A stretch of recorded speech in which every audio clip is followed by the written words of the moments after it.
la umpe Kular pila clay Pim shim la ken ko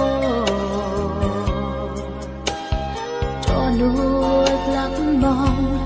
Pim shim la sildo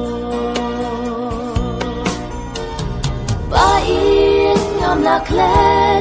Ki umat la cha Ngam la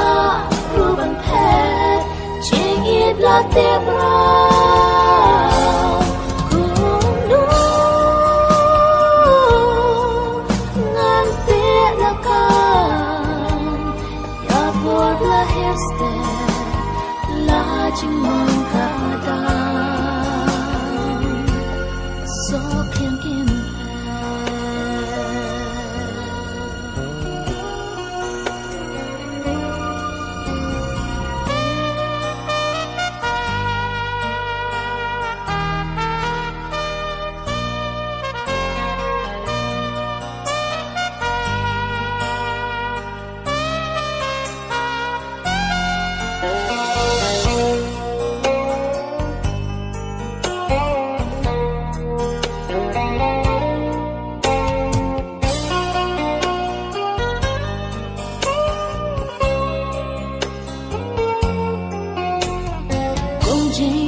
Dong ba be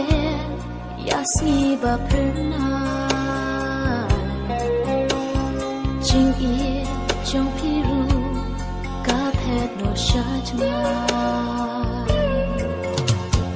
Om sim tiap la sho du sla ba erion Ki ku lar jang pi ki blat ba le prom